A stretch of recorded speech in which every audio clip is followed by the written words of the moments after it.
Hello everybody! Est-ce que vous m'entendez là? J'espère que oui. Salut, Angel of Dark, Antoine. Toutes mes félicitations Antoine, tu as eu ton diplôme à ce que j'ai entendu et donc ça fait plaisir. Bah, merci pour le petit coucou. Salut à toi. Bon, alors, heu, bah, j'en sais ah oui? Ah bah, non, bah, alors, tu pas eu ton diplôme. Bah, j'en sais rien. Les résultats, tu les auras quand?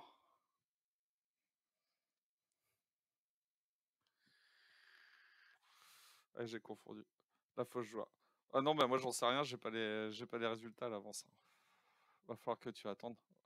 Ah si, je sais pourquoi tu me dis ça. Tu me dis ça, je te dis ça cette semaine, Inch'Allah. OK. Ouais, je te dis ça parce qu'en fait, tu m'avais raconté comment s'était passé ton entretien final et en général, en D2WM, lorsque à l'entretien final, le jury discute avec vous de tout et de rien, de la vie, lors, du dernier entretien, en général, c'est bon. Par contre, si vous pose des questions techniques, beaucoup de questions techniques et que vous répondez faux, bah, alors là, ça pue.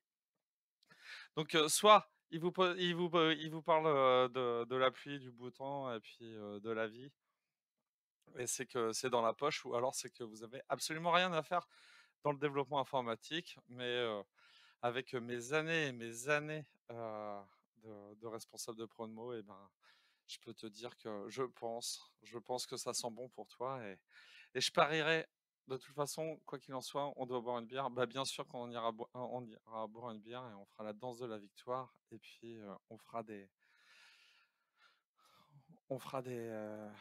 tornades de bonheur et de joie. OK, en tout cas, moi je crois en toi. Bon alors ce soir, je vais faire court parce que c'est l'été. Ouais, salut! Ciao, ciao, ciao Antoine. Ce soir, bah, il fait chaud et l'endroit où je suis, en fait, est un petit peu sous les combles et en fait, je dois être sur du 32 degrés à peu près et puis qu'en fait, il y a du soleil et que j'ai envie de m'amuser.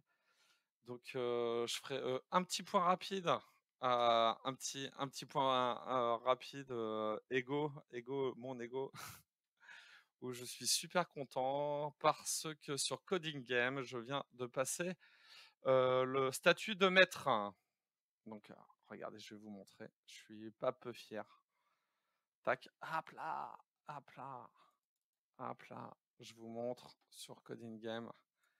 Il est là, il est présent. Alors j'ai eu la certification C# la dernière fois. Je voulais la faire en live, mais c'était pas possible parce que c'est interdit. Bah, dans les règles, c'était écrit qu'il fallait pas le faire en live. Après, on se comprend, sinon ce serait tricher. Et là, moi, ce qui me plaît, eh bien, c'est que maintenant, j'ai le statut de maître. Maître sur 150 000 abonnés à Coding Game. Donc, pour être maître, il faut faire partie faut être dans le palier entre les 500e et 2500e. Donc, je suis 2397e sur Coding Game et du coup, j'ai le droit au statut de maître et je suis assez content. Donc là, les prochaines certifs que j'ai envie d'aller chercher, ça va être, la certif, JavaScript, la certif, PHP, la certif Python, j'aimerais bien faire du Ruby aussi parce que, bah, je ne sais pas si vous avez vu, mais les dernières fois où on a fait du Clash of Code, je me suis pris une petite fessée, par ceux qui faisaient du Ruby. Les mecs, ils m'ont fait des algos de malades, qui faisaient, 10 lignes pour faire, une complexité de ouf. Donc, j'ai envie de découvrir ce langage. Voilà. Alors là, le but de cette presse, bah, c'est de voir, le right join, le left join et le full join pour que vous puissiez le comprendre jusqu'à la fin de votre vie. Alors c'est parti, c'est parti, c'est parti. Alors, cet exemple-là, c'est un exemple que je fais, depuis, des années et des années et qui marche très bien et on m'a beaucoup remercié pour, cet exemple-là. Donc étant donné que je change de boulot, bon, j'ai pas envie d'en dire plus pour l'instant, mais je change de boulot et j'ai pas envie de m'étaler là-dessus, mais en tout cas, toutes les démos que je pouvais faire avant, bah, peut-être qu'elles vont passer à la trappe, peut-être que je pourrais plus jamais les faire de ma vie et celle-là, elle est importante et celle-là, elle est géniale et celle-là, surtout pour ceux qui vont passer un titre de bac+2 ou bac+4, eh bien, sachez que les 2 tiers d'entre vous, vous aurez des questions le jour de votre soutenance en SQL et on vous posera sûrement des questions sur le left join, le right join et full join. Et là, le but, bah, c'est vous faire une démo d'une vingtaine de petites, minutes pour que vous puissiez comprendre, cette problématique, qu'elle soit ancrée en vous jusqu'à la fin de vos jours. Voilà. Hello, bah, je vois qu'il y a quelques spectateurs, on a des timides. Est-ce que vous êtes là? Salut à toutes et à tous. Je vous lève mon verre. C'est un verre de champagne en plastique, mais je bois de l'eau dedans. Hop là. Bon, bah, salut à vous, spectateurs. Pas, vous ne voulez pas me parler, mais c'est pas grave. Alors, du coup, pour comprendre le left join, le right join et full join, on va partir sur une problématique très simple. Imaginez que vous êtes dans une entreprise et là, votre patron vous dit, eh bien, j'ai acheté des voitures pour les salariés pour qu'ils fassent leurs déplacements et puis, bah, ces voitures, bah, des fois je les prête aux salariés et puis, des fois, bah, en fait, elles servent à personne et moi j'aimerais bien que tu me fasses une appli, qui me dise, où sont les voitures et avec qui elles sont.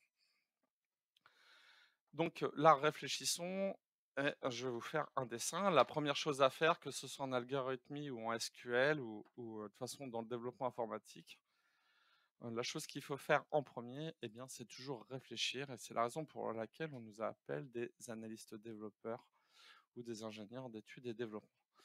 Donc, j'ai besoin de 2 choses. Je vais avoir besoin, de connaître la liste des voitures de l'entreprise et la liste des salariés.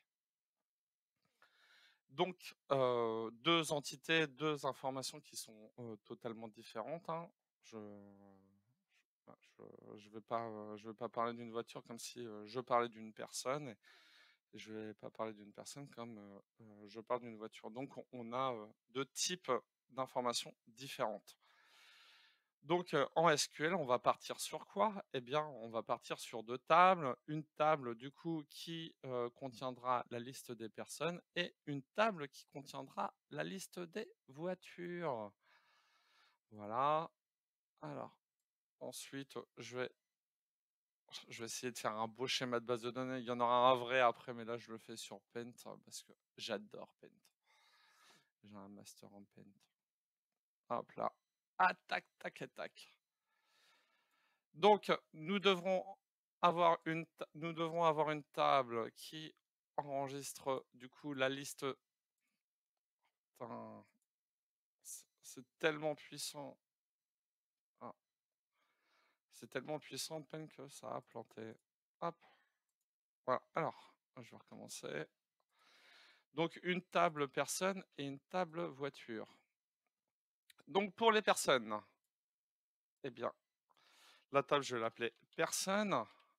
La table, je la mets au pluriel parce que dans les conventions, bah, les conventions SQL, il n'y a pas vraiment de convention inter base de données ou SGBD. En tout cas, moi, celle que je connais et celle que j'ai pu voir dans ma vie professionnelle et celle que je défends, c'est de mettre toujours les tables au pluriel. Toujours les tables au pluriel. Pourquoi? Parce que dans une table, on a plusieurs enregistrements. Donc, du coup, on a une table qui contient des enregistrements de personnes. Contrairement, par exemple, aux classes, où les classes, on va les mettre plutôt on va, non pas plutôt, les tables, on les met au singulier. Si j'ai une table personne, je veux dire pas une table, mais une classe. Si j'ai une classe personne, du coup, je vais la mettre au singulier. Pourquoi? Parce qu'une classe personne représente une personne. Que la table qui contient toutes les personnes, du coup, elle contient une multitude d'enregistrements de personnes. Donc, du coup, pour faire ce dont on a besoin, du coup, on va avoir une table personne. Je rappelle la problématique, hein.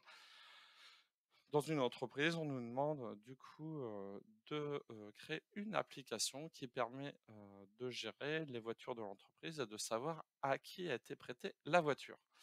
Donc une personne, on va pas aller trop loin, une personne, elle a un identifiant, par convention, cet identifiant, ce sera la clé primaire qui doit être unique. Donc, par convention, la clé primaire est soulignée et puis ensuite, cette personne, elle a ses spécificités. Là, on va pas aller trop loin. Donc une personne, elle aura un nom, donc je mets nom et puis, la personne aura un prénom. Tac, un nom et un prénom. Ensuite, une voiture, eh bien, en SQL, hein, il est important que, dans une table, quelle que soit la table, sauf, sauf pour les tables de jointure, mais en tout cas pour toutes les tables, ça fait partie des formes normales et en fait, des règles du SQL, que chaque enregistrement doit être identifié de manière unique pour, qu'il y ait pas d'ambiguïté.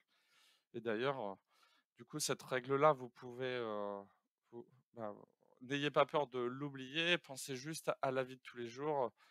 Votre passeport, votre carte d'identité, en fait, elle contient un numéro unique. Les voitures contiennent un numéro unique. Tous les articles dans un magasin contiennent un numéro unique qui est enregistré au niveau, bah, du code barre, qui respecte, la norme EAN 13. Grosse faille, dans les magasins. Le point commun entre tous les articles, c'est leur code barre et du coup, c'est facile d'hacker, les magasins avec les codes barres. Après, je m'étendrai pas là-dessus. Bref. Alors, ensuite, du coup, on doit gérer les voitures d'une entreprise, savoir à qui les voitures ont été prêtées. Donc, elles sont prêtées à des personnes. Ces personnes, je les enregistre dans une table. Et puis, je vais avoir aussi une table voiture. Donc, la table, pareil, toujours au pluriel, car une table contient une multitude d'enregistrements, plusieurs enregistrements. Chaque enregistrement doit être identifié de manière unique. C'est la raison pour laquelle, bah, dans la table voiture, je vais mettre aussi un identifiant qui sera unique, comme ceci. Hop. Et puis, on ne peut pas dire que le nom et prénom est unique, donc on ne peut pas se baser sur ça. Moi, je m'appelle Anthony Cosson, j'habite à Rennes et mon voisin, donc c'est pas bah, c'est un prénom courant, mais c'est pas un prénom non courant. Et mon voisin, je vous jure, mon voisin, en fait, s'appelle aussi Anthony Cosson. Alors une voiture, on va pas aller, je vais pas m'étaler sur les spécificités d'une voiture. Ma voiture aura je vais pas mettre nom pour, je elle aura un libellé, voilà, voilà. Elle aura un libellé et ma voiture les voitures auront une marque. Tac et on va pas aller plus loin. OK. Bon, bah, on est cool là? Alors, ensuite la question à se poser c'est, bah, on va devoir créer une relation entre ces 2 tables. Est-ce qu'une personne, dans l'entreprise doit obligatoirement avoir une voiture? Non. Et si elle a une voiture, est-ce que c'est elle qui doit être liée à la voiture? Bah, pas forcément. Par contre, la voiture, bah, si elle est prêtée, c'est elle qui a un conducteur bien spécifique. Donc, je pense que la relation entre les 2 tables doit se trouver du côté de la voiture, car, c'est la voiture qui, bah, c'est la voiture qui a un conducteur ou qui n'a pas de conducteur. Voilà et le conducteur d'une voiture, en fait, ça fait partie de la voiture. Que la personne, du coup, il n'y a pas, forcément un lien entre les personnes et les voitures. Par contre, la voiture, il y a directement un lien entre les voitures et les personnes, car la personne est le conducteur. Alors, du coup, c'est la voiture qui devra faire référence à une personne. Donc la voiture fait référence à une personne et c'est la raison pour laquelle la flèche doit se être, dans ce sens-là en disant: «La voiture fait référence à la table personne», car elle peut pointer sur une personne. Et ensuite, eh bien, on doit avoir une clé étrangère pour dire que, la voiture a un conducteur ou pas de conducteur. Donc, du coup, il y aura un champ conducteur qui fera référence à une personne. Pour rappel, les clés étrangères font toujours référence à la clé primaire. Je suis sûr que des personnes pourraient me contredire et en effet, il y a des cas particuliers où, la clé étrangère peut pointer sur autre chose que la clé primaire. Parce que là, le but, de mes explications sont faits, entre autres et surtout pour les débutants et pour, c'est un cours général. Donc voilà, donc une voiture fait référence à un conducteur, voilà, donc conducteur, ce sera une FK. Donc les FK en général, sur les schémas, on les désigne, il y a quelque chose qui dit que, du coup, il y a une contrainte dessus, donc je vais faire une petite étoile. Voilà.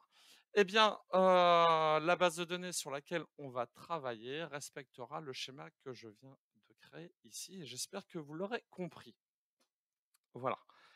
À rappeler que, bah, nom et prénom, en fait, on va dire que, bah, le nom, il est note nulle, le prénom est note nulle. Bon, on va essayer de faire ça un minimum bien. NN pour note nulle. Putain, je suis un pro de Paint. CTRL C, CTRL V, tac. On va dire que, mince, hop là, une personne a obligatoire. Ah shit, oh, il veut pas, s'il te plaît. Je le copie comme ça. Non, il veut pas. C'est pas grave. Donc le nom, je vais obliger les personnes à avoir un nom. Je veux que les personnes aient obligatoirement un prénom. Le libellé d'une voiture est obligatoire. La marque d'une voiture est obligatoire. Par contre, eh bien, une voiture, elle peut être sur le parking et appartenir à personne. Donc dans ces cas-là, eh bien, la clé étrangère, la FK, eh bien, elle pourra être nulle. Voilà, voilà. Donc on s'arrête ici. Donc j'ai juste envie de faire un petit truc. Voilà, on est sur Twitch, hein, on fait pas. Voilà, ça c'est notre FK, la foreign key. FK, la clé étrangère qui fait référence du coup à la clé primaire de personne. Ok, c'est parti. Donc bah, je vois qu'il y a du monde ici, mais personne ne parle. Donc salut à toutes et à tous. Donc le but des explications ici, le but de ce Twitch, c'est que toute votre vie maintenant, eh bien, vous sachiez faire un left join, un right join, un full join, et que vous sachiez pourquoi le faire et comment le faire. Donc moi, je vais utiliser SQL Server, base de données de Microsoft. Donc sur mon poste, j'ai un serveur qui s'appelle SQL Server. Donc SQL Server, ce sont les serveurs de base de données de Microsoft. Et pour manipuler ma base de données, eh bien, j'utilise un client SQL. Et là, le client SQL, lui, par contre, s'appelle Microsoft SQL Server Management Studio. C'est une question qui peut être posée le jour de votre soutenance. Quel client SQL vous utilisez et quel serveur de base de données vous utilisez. Donc, si vous utilisez du MySQL, le serveur de base de données, c'est MySQL. Le client SQL, c'est phpMyAdmin. Si vous utilisez du coup du Microsoft, eh bien, la base de données, elle s'appelle SQL Server et, le client s'appelle Microsoft SQL Server Management Studio. Si vous utilisez des bases de données Oracle, votre base de données, du coup, c'est Oracle et le client s'appelle SQL Developer. Donc c'est parti, je vais créer une nouvelle base de données. Allez, je vais être joueur. Je vais utiliser que les scripts car il est important. Vous ne pouvez pas être développeuse ou développeur si vous ne maîtrisez pas le SQL. Donc, je vais donner l'exemple et je vais créer l'intégralité de ma base de données avec du script. Donc, je fais create database et puis je fais bdd Twitch, mince, Twitch left right et full join. Super nom de base de données. Il me dit commande réussie. C'est génial, c'est fantastique. Tourbillon de joie, ça fonctionne super bien. Donc ma base de données est créée. Maintenant, il faut que je me positionne sur ma base de données parce que je vais faire du coup du DDL, Data Definition Language, où je vais définir du coup la structure de ma base de données d'abord. Alors, du coup, bah, là, je me positionne sur ma base de données. Si, vous maîtrisez tous les sujets, si vous maîtrisez du coup tous les sujets et en fait, tout ce que je vais faire durant ce Twitch, ça veut dire que vous avez, bah, à mon sens en fait, c'est que, vous pouvez estimer que vous avez, le bon niveau pour le bac+2 même s'il n'y a que 2 tables. Donc, la première question à se poser lorsqu'on crée une base de données, en tout cas moi la 1re chose que je fais en fait, ça va être de réfléchir à quelle table je vais créer en premier. Et en fait, bah, on veut pas s'embêter à faire des alter tables ce qu'on peut faire en fait, c'est essayer de créer, d'abord les tables qui ont le moins de dépendance. Et ici on voit que personne est la table qui a le moins de dépendance. Donc je vais commencer par créer la table personne. Si je voulais créer d'abord la table voiture, et bien là, je rencontrerai un problème parce que voiture dépend de personne. Donc au moment de créer la clé primaire, j'aurais été bloqué parce que personne, n'existe pas. Donc là, je vais commencer par personne et ensuite je vais créer voiture et voiture, j'aurai aucune difficulté à créer voiture étant donné que personne n'existe. Donc c'est parti, je fais mon create table personne comme ceci.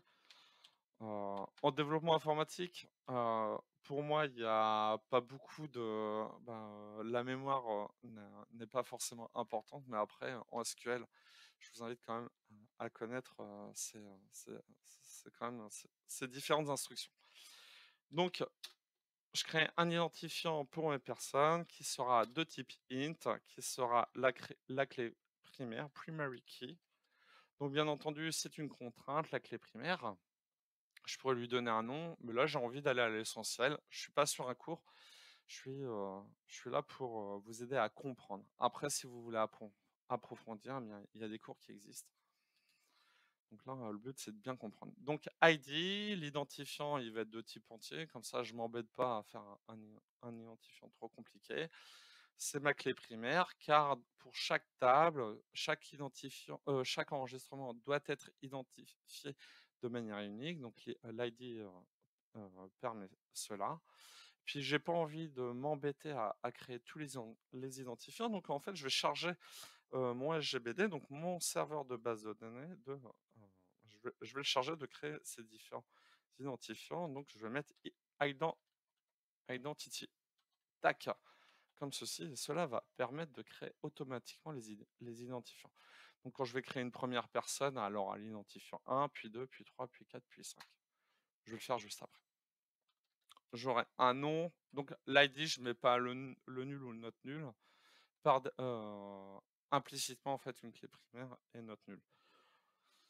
Le nom, je vais le mettre de varchar, on n'a pas de spécification, pas de spécification de notre patron, donc un nom à 50 paramètres, à 50 caractères, c'est très bien.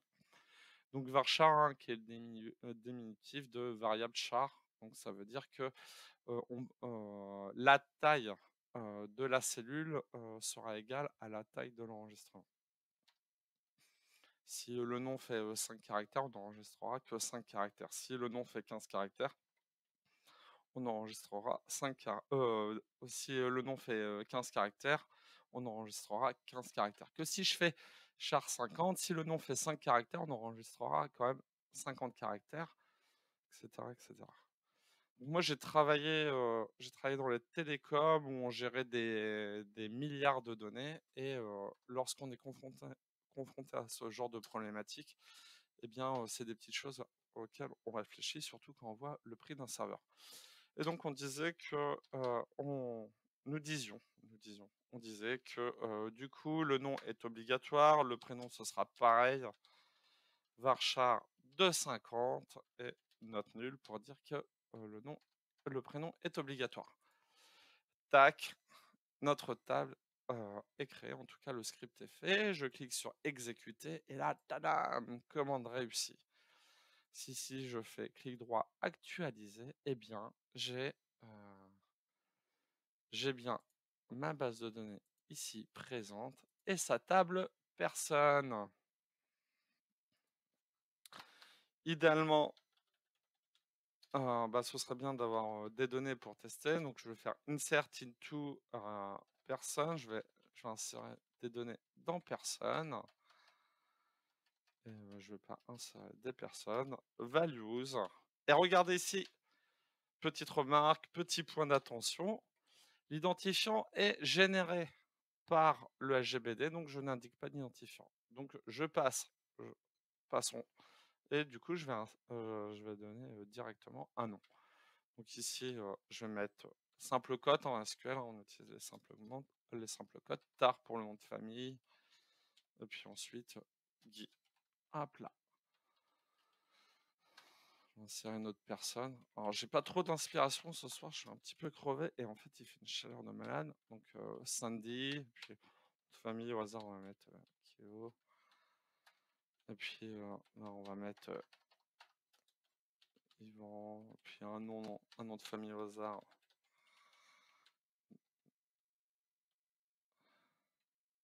Hop là, des chapeaux. Ok. Après, je vais mettre, je sais pas moi, Bart. Hop. Voilà. Hop. Et un dernier. Ah mince, je me suis trompé.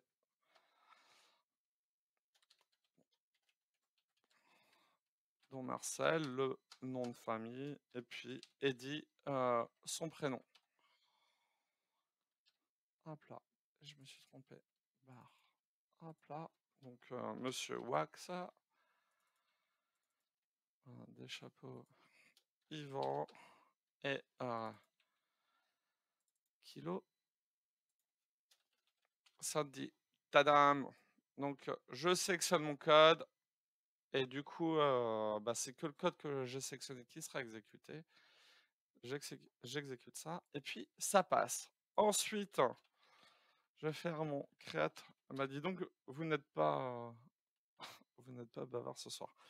Et donc du coup, je vais créer ma table voiture.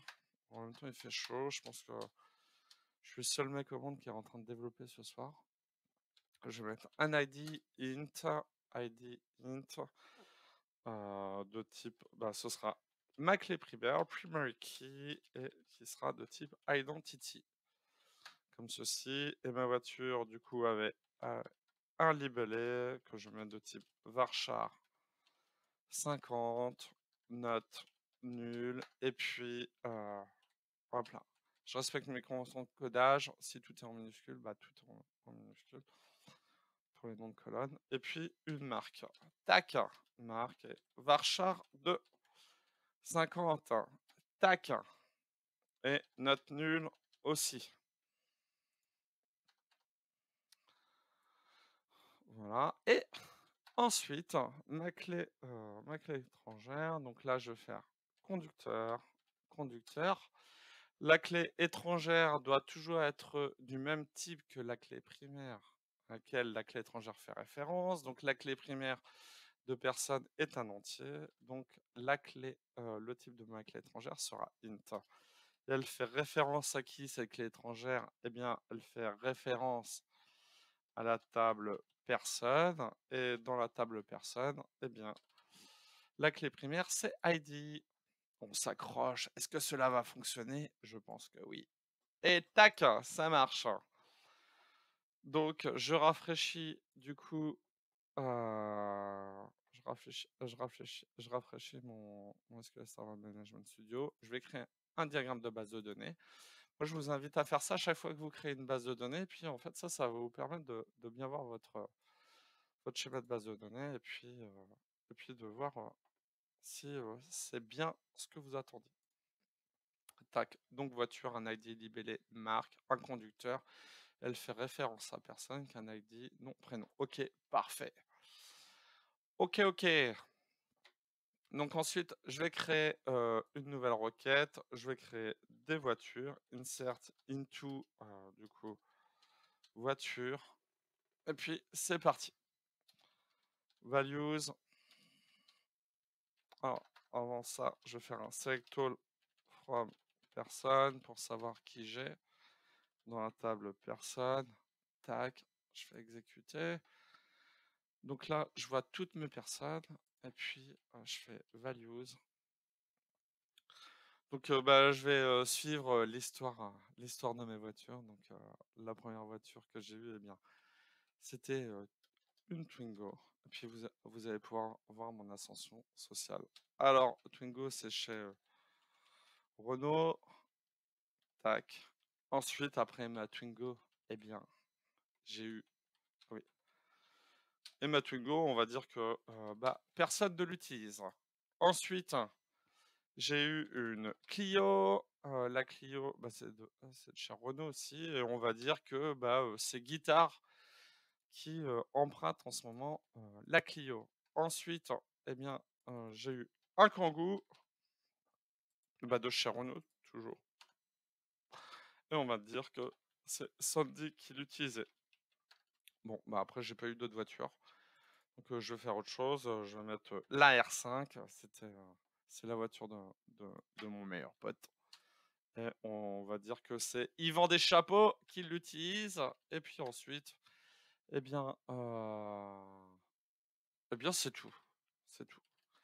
C'est une petite entreprise qui n'a que 4 voitures. Donc, dans ma base de données, si on regarde, eh bien, j'ai bien inséré ces 4 lignes-là. Et si on va voir dans la table voiture, eh bien, on voit que la Twingo, personne n'utilise la Twingo, que nous avons une Clio qui est utilisée par la personne qui a l'identifiant 1, un Kangoo qui est utilisé par la personne qui a l'identifiant 2, et la personne qui a la R5, c'est la personne qui a l'identifiant numéro 3. Voilà, que des Renault, quoi. Salut, Showgazer. Oui, que des Renault. Est-ce que tu veux que je mette une voiture bien spécifique? Je te laisse. Allez. Parce que ça me fait plaisir que tu viennes parler. Alors du coup, je vais mettre une voiture de ton choix. Insert into. Moi, je suis pas très voiture, alors je m'y connais pas trop. Insert into voiture. J'ai une Honda Jazz. Putain, c'est classe ça. Honda Jazz. Insert into values. Et bah du coup, on va la mettre. Et donc du coup, elle s'appelle Jazz. C'est une Honda. Et on va dire que personne n'utilise ta voiture Chogazer. Voilà. Tac. Alors, ta voiture. Alors, je vais mettre ici, je vais mettre Honda Jazz, comme ceci. Japonais, émission de CO2. C'est une essence. Ok, très bien. Très belle voiture, très simple, très pratique. Ok, ok. Bon, bah, c'est parfait. Alors maintenant, merci Showgazer pour ta participation. Alors, maintenant allons-y. Alors moi j'ai souvenir que, j'ai souvenir, en tout cas j'ai l'habitude, de voir, mes stagiaires qui ont toujours, bah, qui maîtrisent, en tout cas ceux qui, se débrouillent bien après une semaine de SQL, qui maîtrisent bien le Join. Et là, leur patron, leur dit: «Eh bien, moi je veux voir, la liste des voitures, et la liste des conducteurs, de ces voitures». Donc mes stagiaires savent très bien faire le select all from, bah, ils se disent: «Bah, du coup, je vais faire une jointure entre les 2. Donc select all personne, P, je mets une petite jointure, join, qui va rejoindre la table voiture S. On, P.id, le lien entre les deux qui fait référence, c'est clé étrangère, clé primaire, donc plutôt S.conducteur est égal à P.id. Donc ils testent leur requête et là ils se disent: «Bingo, c'est bon, bah, je sais qui utilise quoi comme voiture», et tout le monde est heureux, tout le monde est happy et c'est fantastique. Donc là, génial. Et donc mon stagiaire, bah, le stagiaire, du coup, développe son application et est très content, Et là, le patron, quand il arrive, eh bien, donc le stagiaire ou la jeune développeuse ou le jeune développeur se dit: «Bon, bah, je vais, perfectionner quand même ma requête. Dans les résultats que je vais afficher, je vais afficher le nom du conducteur, le prénom du conducteur et puis libellé de la voiture, le libellé de la voiture parce qu'en vrai, ça suffit. V.libellé, tac. Je sais pas pourquoi la voiture, j'ai appelé S, la table. Voilà, en utilisant cela. J'y vais, il exécute sa requête. Voilà, on a toutes les informations. Et le patron, bah, c'est Showgazer. Et le patron, bah, du coup, sur le parking de l'entreprise, en fait, il a mis sa Honda Jazz. Bref. En tout cas, la jeune développeuse ou le jeune développeur a développé l'application. Il a créé la page gestion voiture où on peut voir qui utilise quoi comme voiture. Et là, le patron, il dit: mais t'es bien sympa, mais là, je vois pas en fait, les voitures qui ne sont pas utilisées. Alors comment faire? Showgazer, est-ce que tu sais comment faire si, je veux afficher, aussi toutes les voitures qui n'ont pas de conducteur?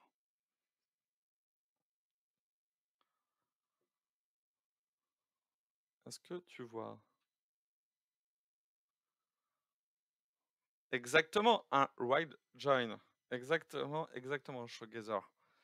Un ride join. Alors explication, en fait, quand on fait un join, avant, on était obligé d'utiliser le mot-clé inner, inner dans.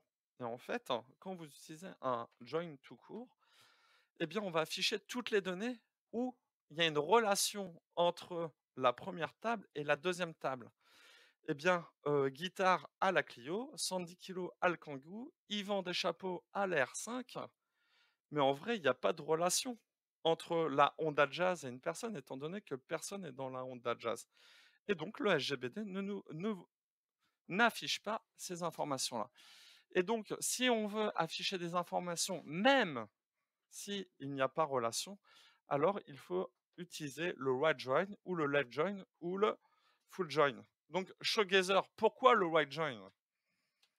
Explique-moi pourquoi tu proposes du coup un right join. La raison, elle est très simple et la seule difficulté dans cet exercice, c'est du coup de connaître sa droite et sa gauche.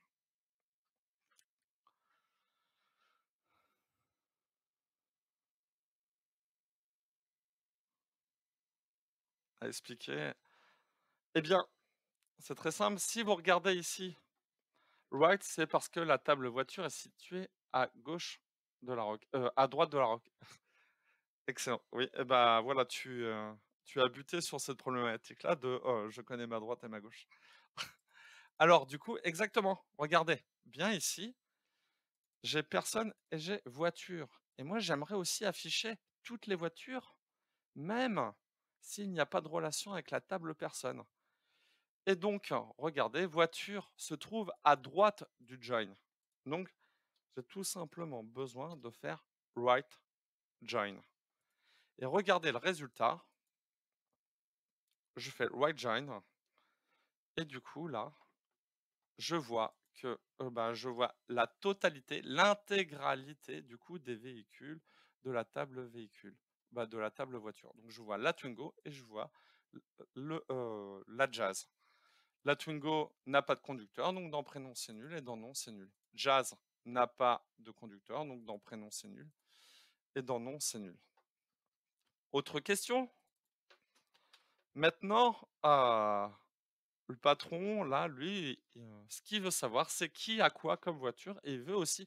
Et là, avec un simple join, il fait: «Je suis désolé, mais là, je vois la liste des salariés, mais je ne vois pas, je vois pas ceux, en fait, j'aimerais bien avoir la liste des salariés et savoir qui a une voiture et qui n'a pas de voiture. Donc j'aimerais afficher la liste entière des salariés pour voir, qui a une voiture et qui n'a pas de voiture. Et là, Showgazer, je suis sûr que tu sauras me répondre. C'est très simple. on veut afficher toutes les personnes. Personne se trouve à gauche. Ah non, pas full join. Là, je veux juste la liste de toutes les personnes. On s'en fiche des voitures, juste la liste de toutes les personnes et savoir ce qu'elles ont. Et donc, du coup, là, on passe,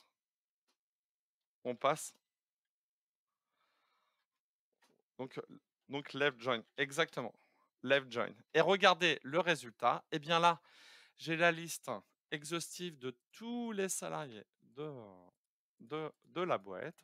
Donc j'ai Guitare, 110 kilos, ils vendent des chapeaux, Bartois et dites donc Marcel. Et je peux voir que Guy a la Clio, Sandy a le Kangoo, Yvan a la R5 et Bart n'a pas de voiture et Eddie n'a pas de voiture. Voilà. Voilà l'intérêt de bah, comment fonctionne le right join et le foot join. Et maintenant, le patron me dit, bah moi, en fait, dans le tableau, j'aimerais bien voir la liste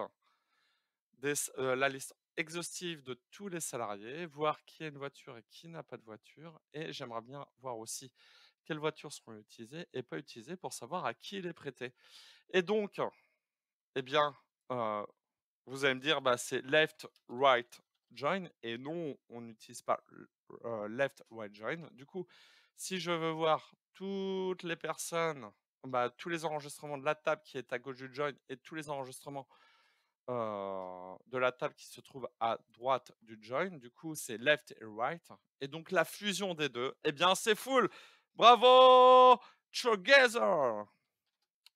Tu fais quoi, Shogazer? T'es en études ou t'es déjà développeuse ou développeur? Et là, regardez le résultat. Tadam! T'es en CDA. Ok. Euh, ok, cool. Dans quelle école? En Bre- et du coup, là, on a la liste exhaustive de toutes les personnes et de toutes les voitures. Voilà, voilà.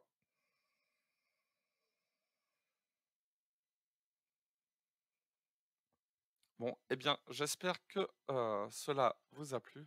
Je suis à l'ENI, mais à distance du coup. Ok, cool. Cool. Et juste petite question comme ça, pour toi, le left et le right join, ça a été une notion qui a été simple pour toi?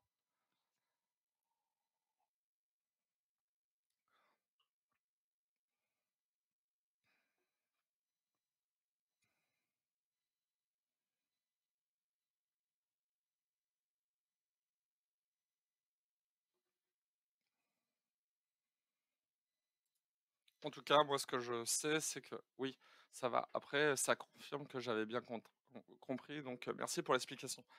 Et bah, de rien, c'était le but. Bon, bah, cool si tu as compris. En tout cas, si tu es en CDA, toi aussi, tu as de grandes chances, d'avoir des questions en SQL.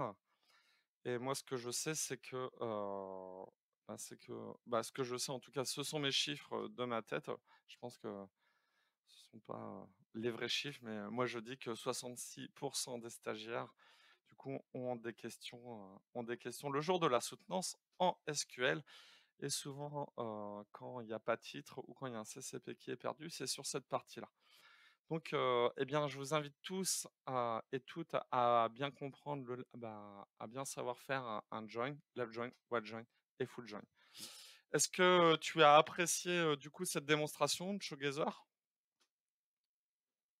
Vu que j'ai pas beaucoup de monde, eh bien, je te, je te pose beaucoup de questions. Mais en tout cas, moi, c'est l'exemple que j'utilise depuis des années et qui, oui, très bien. Ok, merci beaucoup. Merci beaucoup. Donc, bah, je vais m'arrêter là pour aujourd'hui. Ce Twitch et cette presse, en fait, elle sera en rediff bah, sur YouTube que j'ai créé, hein. Vous avez le lien dans Twitch et du coup, le nom, c'est aussi Wololo, Wololo PZH. Voilà, voilà. Eh bien, je vous remercie pour tout. Si ça vous a plu, eh ben, je suis super content parce que c'était le but. Voilà. Eh bien, Showgazer et les autres, eh bien, je vous souhaite une excellente soirée. Et en attendant, je vous dis ciao et bon dev!